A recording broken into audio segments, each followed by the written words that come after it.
जैसा कि आप स्क्रीन पे देख रहे होंगे, स्कूल में हिजाब विवाद, 3 दिन के लिए कर्नाटक में स्कूल बंद। हाई कोर्ट ने कहा है कि हम भावनाओं से नहीं बल्कि कानून से चलेंगे। मामला जैसा कि आप इससे देख के समझ रहे होंगे कि मामला हाई कोर्ट में गया है। तो सबसे पहले थोड़ा सा विवाद समझ लेते हैं। जैसा कि स्क्रीन पे आप देख रहे होंगे कि कई सारे न्यूज़ रिपोर्ट्स में हैं, can student wear hijab to college, Karnataka high court sends matter to larger bench. तो मैटर कर्नाटका हाई कोर्ट में चला गया है। तो थोड़ा सा स्टोरी समझें। उससे पहले मैं आपको फ्रेंड्स बता दूं कि आप हमें फेसबुक, इंस्टाग्राम, टेलीग्राम और ट्विटर, लिंक्डइन हर जगह ज्वाइन कर सकते हैं। सर हर जगह हम मौजूद हैं। तो फ्रेंड्स अब थोड़ा स्टार्ट करते हैं केस का बैकग्राउंड। तो फ्रेंड्स ये हिजाब रो आप लोगों ने ज़रूर सुना होगा। आप लोगों ने न्यूज़ में इसको काफ़ी बार सुना होगा। अभी कई दिनों से ये ट्रेंडिंग न्यूज़ में है। तो फ्रेंड्स इसका थोड़ा सा स्टोरी समझते हैं। तो 6 गर्ल्स स्टूडेंट्स को स्कूल प्रेमाइसेस में नहीं घुसने दिया गया क्योंकि उन्होंने ड्रेस कोड का वायलेशन किया था। उन्होंने हिजाब पहन रखा था। तो इससे गर्ल्स जो थी एग्रीव्ड होके और चली गई कर्नाटका हाई कोर्ट और एक रिट पिटीशन फाइल किया for violation of their fundamental rights of freedom of religion. तो फ्रेंड्स रिट फाइल होता है आर्टिकल 226 में हाई कोर्ट में एंड 32 में सुप्रीम कोर्ट में। तो फ्रेंड्स ये इन्होंने किया रिट फाइल हाई कोर्ट में आर्टिकल 226 के तहत। इनका कहना था कि हमारा फंडामेंटल राइट्स जो फ्रीडम ऑफ रिलीजन है उसका वायलेशन हो रहा है। मतलब हिजाब पहनना हमारे रिलीजियस प्रैक्टिस का एक हिस्सा है। तो फ्रेंड्स मैटर जो था ये single bench of Karnataka high court के एक जज साहब के सामने लिस्ट हुआ। लेकिन उस जज साहब ने कहा कि इस मैटर में, इस पिटीशन में बहुत सारे कानून की बात और संविधान के प्रावधानों को डिस्कस करना होगा और उसका इंटरप्रिटेशन करना होगा, इसलिए इसको लार्जर बेंच में भेजा जाए। तो उन्होंने रजिस्ट्री को आदेश दिया, रजिस्ट्री को डायरेक्ट किया कि इसको चीफ जस्टिस साहब के कोर्ट में भेजा जाए ताकि वो प्रॉपर निर्णय ले कि इसको लार्जर बेंच में भेज के और इस केस पे सुनवाई हो। तो फाइनली जो पिटिशनर के एडवोकेट थे, पिटिशनर के वकील थे, उन्होंने कहा कि हुजूर कुछ इंटरिम रिलीफ दे दिया जाए ताकि जब तक मामले की सुनवाई चल रही है तब तक जो स्टूडेंट्स हैं उनको स्कूल में जाने की अनुमति मिल जाए, उनकी पढ़ाई डिस्टर्ब ना हो और उनको मतलब राइट टू एजुकेशन जो है, राइट टू एजुकेशन का भी वायलेशन ना हो। लेकिन हाई कोर्ट ने कहा कि नहीं, अगर इंटरिम आदेश देते हैं तो मतलब हुआ कि हमने उनकी बात को मान लिया है। ठीक है, तो इंटरिम आदेश भी नहीं दिया। तो फ्रेंड्स इस केस का नाम क्या है?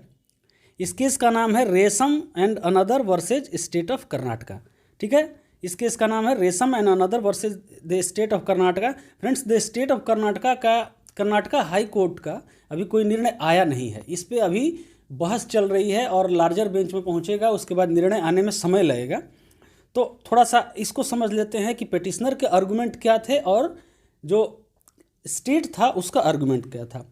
पिटिशनर का आर्गूमेंट था फ्रेंड्स कि right to wear hijab is an essential religious practice under Islam and state is not empowered to interfere with such rights under article 14, article 19 and article 25।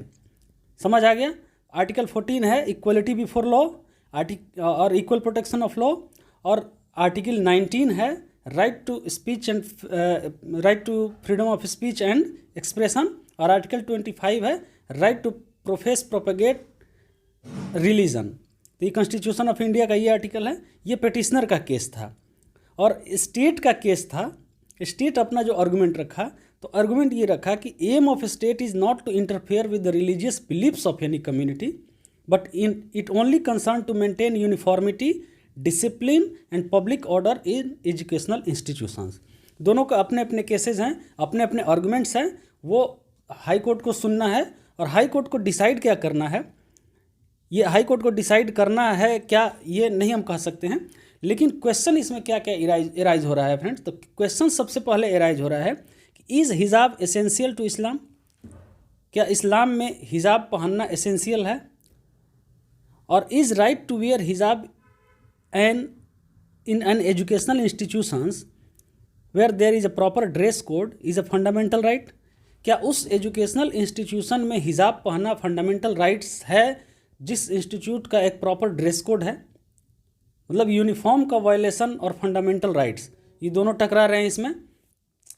फिर उसके बाद कोर्ट को ये भी देखना है कि कुछ प्रीवियस जजमेंट्स क्या है ओवर रिलीजियस फ्रीडम्स। ठीक है, ये सारे क्वेश्चंस एराइज हो रहे हैं कि पहले के कोर्ट्स ने इस तरह के मामले में क्या कहा है। तो फ्रेंड्स, इसको समझने के लिए हम कुछ चीज़ें डिस्कस करेंगे। तो सबसे पहले ऑब्वियस सी बात है, हम तो केस के बारे में तो डिस्कस करेंगे, और करेंगे क्या, हमने केस के बारे में थोड़ा सा डिस्कस कर लिया है, और इसमें जो जो आर्टिकल्स इन्वॉल्व हो रहे हैं उनके बारे में डिस्कस करेंगे। तो आर्टिकल 19 के बारे में थोड़ा सा डिस्कस करेंगे, आर्टिकल 25 के बारे में डिस्कस करेंगे, और आर्टिकल 29 के बारे में डिस्कस करेंगे। आर्टिकल 19 जो है right to freedom of speech and expression, article 25 right to practice profess and propagate religion, और article 29 protection of interest of minorities. और कुछ प्रीवियस जजमेंट्स को जो सुप्रीम कोर्ट्स और high courts, various high courts के judgments हैं, वो जो हिजाब इशूज़ पे और रिलीजियस फ्रीडम के इशू पे उसको डिस्कस करेंगे। तो सबसे पहले फ्रेंड्स हम थोड़ा सा समझ लेते हैं आर्टिकल 19 को। Article 19 of the constitution of India क्या कहता है कि protection of certain rights regarding freedom of speech. ठीक है, तो इसमें क्या है, सबसे पहला हम सिर्फ पहले क्लॉज की बात करेंगे, दूसरा तीसरे क्लॉज की बात नहीं करेंगे क्योंकि वो अभी यहाँ पे रेलेवेंट नहीं है। All citizens shall have the rights to freedom of speech and expression. Freedom of speech and expression, speech तो यहाँ एक्सप्रेशन है, एक्सप्रेशन का मतलब कि हिजाब पहनना भी हमारा एक्सप्रेशन है, अपने आप को हमने एक्सप्रेस किया। To assemble peaceably and without arms, ये इसके से संबंधित नहीं है लेकिन फिर भी। To form association and unions, to move freely throughout the territory of India, to reside and settle in any part of the territory of India, to practice any profession or to carry on any occupation, trade और business। ठीक है, ये article 19 है। Article 19 में सारे citizens के पास ये सारे राइट्स हैं। ओके, तो राइट्स हैं और रीजनेबल रिस्ट्रिक्शंस के साथ राइट हैं। तो वो आपके क्लॉज 2 3 में जैसे जैसे 19 का ही अलग अलग क्लॉज है, उसमें आप पढ़ेंगे कि क्या क्या रिस्ट्रिक्शंस हो सकते हैं। ओके, इसके बाद आते हैं आर्टिकल 25। मेन यहाँ पे आर्टिकल 25 का जिक्र करना है, आर्टिकल 25(1) का जिक्र करना है। तो article 25 the constitution of India क्या कहता है, freedom of conscious and free profession, practice and propagation of religion. मतलब ये आपका profession, practice and propagation of religion, free conscious से आपके पास फ्रीडम है। तो यहाँ पे फ्रेंड्स स्टार्ट होता है subject to public order, morality and health and to other provisions of this part। ठीक है, ये निगेटिवली स्टार्ट होता है। all persons are equally entitled to freedom of conscience and the right freely to profess, practice and propagate religion। आप अपने religion को अपने conscious से प्रोफेस करने के लिए, प्रैक्टिस करने के लिए, प्रोपेगेट करने के लिए फ्री हैं, सब्जेक्ट टू पब्लिक ऑर्डर, जब तक कि उससे public order, morality and health and to other provisions of this part. मतलब ये फंडामेंटल राइट्स का पार्ट 3 है, इस पार्ट 3 के अदर प्रोविजंस को वो वायलेट ना करता हो। तो फ्रेंड्स, यहाँ पे एक बात और मैं बता दूं कि जैसे ही विवाद शुरू हुआ हिजाब का, ओके, तो जो हिजाब का विवाद शुरू हुआ, तो हिजाब के विवाद शुरू होने के बाद कुछ ग्रुप्स जो थे, हिंदू स्टूडेंट्स के ग्रुप थे, उन लोगों ने भगवा गमछा पहन के आना शुरू कर दिया। तो ये थोड़ा पब्लिक ऑर्डर का भी सवाल बनने लगा। ठीक है, तो पब्लिक ऑर्डर का सवाल बनने लगा, मोरालिटी और हेल्थ इनका तो क्वेश्चन नहीं बन रहा है, लेकिन पब्लिक ऑर्डर का क्वेश्चन बन रहा है। तो यहाँ पे क्या है, दूसरे पार्ट में जाते हैं, क्लॉज 2 में, आर्टिकल 25 के क्लॉज 2 का कहता है, nothing in this article shall affect the operation of any existing law और prevent the state from making any laws. इस आर्टिकल का कोई भी ऐसा पार्ट है नहीं है जो कि कोई ऐसा लॉ जो एग्जिस्टिंग है उसके ऑपरेशन को अफेक्ट करे या फिर स्टेट को रोके कोई लॉ बनाने से। किससे संबंधित, रेगुलेटिंग और restricting any economic, financial, political और other secular activity which may be associated with religious practice. अगर कोई रिलीजियस प्रैक्टिस से भी एसोसिएटेड कोई बात है, अगर उसमें इकोनॉमिक, फाइनेंशियल, पॉलिटिकल और कुछ सेक्युलर एक्टिविटीज़ को रेस्ट्रिक्ट करने के लिए कोई कानून बनाने से स्टेट को ये पार्ट 1 जो है, क्लॉज 1 जो है, वो नहीं रोकेगा। ठीक है, ये आर्टिकल नहीं रोकेगा। मतलब कि स्टेट कोई भी ऐसा कानून बना सकता है जिससे कि इकोनॉमिक, फाइनेंशियल और पॉलिटिकल और सेक्युलर एक्टिविटीज़ को बढ़ावा दिया जा सके, ठीक है। और providing for social welfare and reform of the throwing open of Hindu religious institution. ये हिंदू रिलीजियस इंस्टीट्यूशन का है। जैसे बहुत सारे पहले हिंदू रिलीजियस इंस्टीट्यूशन जो होते थे, जो जिसको कहा जाता था कि छोटी जाति का है, उनको एंट्री नहीं दिया जाता था, तो इसके संबंध में भी स्टेट कानून बना सकता है। आगे आते हैं तो आर्टिकल 29 देखते हैं। आर्टिकल 29 है friend, protection of interests of minority. Minority के इंटरेस्ट को प्रोटेक्ट करना। अब इसमें है any section of the citizens residing in the territory of India और any part thereof having a distinct language, script और culture of its own shall have right to conserve the same. यहाँ पे ये चीज़ हो रहा है कि एक माइनॉरिटी है जिसका कि कल्चर अलग है, मतलब हिजाब पहनना उनका कल्चर है, तो उसको प्रिजर्व करने का, कंजर्व करने का उनके पास राइट है।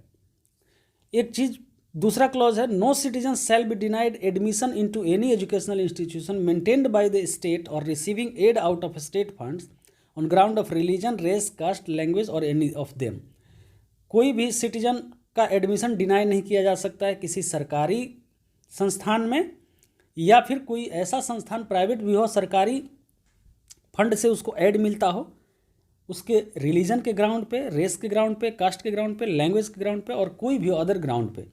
ओके, तो यहाँ पे क्या हो रहा है कि एडमिशन तो डिनाई नहीं किया गया, लेकिन एंट्री प्रीमाइसेस के अंदर एडमिशन के बाद भी आपकी एंट्री डिनाई की जा रही है। तो ये सारी चीज़ें भी देखनी है। आगे आते हैं, 2-3 केसेस की जो हमने बात की थी, कुछ केसेस देखते हैं। तो केसेस, एक सबसे पहला केस देखेंगे फ्रेंड्स, ये केस है आपका रिलीजियस फ्रीडम के ऊपर। ये आपका जो ये राइट टू हिजाब बैन पे नहीं है, लेकिन ये right to profess religion article 25 से ही रिलेटेड है। तो फ्रेंड्स इसका ये 1986 में ये जजमेंट आया था, ये सुप्रीम कोर्ट का जजमेंट है। इसका केस क्या था, कुछ चिल्ड्रेन को, कुछ मतलब स्टूडेंट्स को, चिल्ड्रेन को कॉलेज से रेस्ट्रिक्ट कर दिया गया, ठीक है, रिस्ट्रिकेट कर दिया गया। क्यों? क्योंकि उन्होंने अपने रिलीजियस बिलीफ्स में प्रोहिबिशन की वजह से नेशनल एंथम को गाने से मना कर दिया था। तो लड़के जो थे, स्टूडेंट्स जो थे, स्कूल के इस एक्शन को चैलेंज किए, कॉन्स्टिट्यूशन ऑफ इंडिया के आर्टिकल 25 और 19(1)(a) के वायलेशन के की बात करके उसको चैलेंज किए सुप्रीम कोर्ट में। अब सुप्रीम कोर्ट ने क्या किया, सुप्रीम कोर्ट ने निर्णय इनके फेवर में दिया, ठीक है। तो इसमें आर्टिकल 19(1)(a) और आर्टिकल 25। ओके, थोड़ा सा एक और केस देखते हैं, ये सीधा सीधा रिलेटेड है हिजाब से। ओके, तो इसमें क्या होता है फ्रेंड कि central board of secondary education एक पीएमटी के एग्ज़ाम में, प्री मेडिकल टेस्ट के एग्ज़ाम में ऐसे कुछ गाइडलाइंस लाती हैं ड्रेस कोड को लेकर, कि स्टूडेंट्स को जो एग्ज़ाम में बैठ रहे हैं, एप्लीकेंट हैं, वो इन तरह के ड्रेसेस पहन के आएंगे। जैसे हाफ स्लीव्स कपड़े पहन के आएंगे, शूज़ नहीं होना चाहिए, क्योंकि उस समय तक बहुत सारे इंसिडेंट्स बढ़ गए थे अनफेयर मीन्स यूज़ करने के, मतलब एग्ज़ाम में कदाचार के बहुत सारे इंसिडेंट बढ़ गए थे। तो उसको रोकने के लिए अच्छी तरह से स्टूडेंट्स का चेक हो पाए, पता चला कि आप फुल स्लीव्स कपड़े पहन के आ रहे हैं, हिजाब पहन के आ रहे हैं, भीतर कुछ लेके आ रहे हैं, तो पता नहीं चल पाएगा एग्जामिनर को और इन्विजिलेटर को। इसलिए सीबीएसई ने कुछ ऐसे रेस्ट्रिक्शन लगाए कि आप ये ड्रेस पहन के नहीं आ सकते हैं, आपको इस तरह के ड्रेसेस पहन के आने हैं। तो हुआ क्या फ्रेंड्स कि कुछ एक स्टूडेंट थी, मतलब एप्लीकेंट थी, आमना बिंट बशीर, वो सीबीएसई के अगेंस्ट केरला हाई कोर्ट में चली गई। वो सेम वही स्कार्फ के मुद्दे पे, हिजाब के मुद्दे पे, कि हमारा रिलीजियस प्रैक्टिस है, हम हिजाब पहनना हमारा राइट है, हम हिजाब पहन के जाएंगे।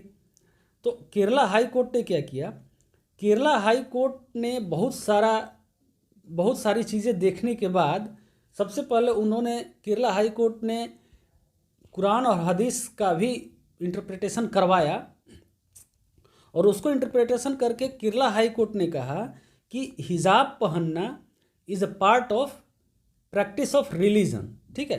Court held that the practice of wearing a hijab constitutes an essential religious practice. ठीक है। लेकिन इसके बाद भी सीबीएसई का जो रूल था उसको क्वेश नहीं किया, लेकिन एक डायरेक्शन दिया सीबीएसई को, उनको अलाउ किया कि आप एक एडिशनल मेजर एंड सेफगार्ड रखिए चेक करने के लिए।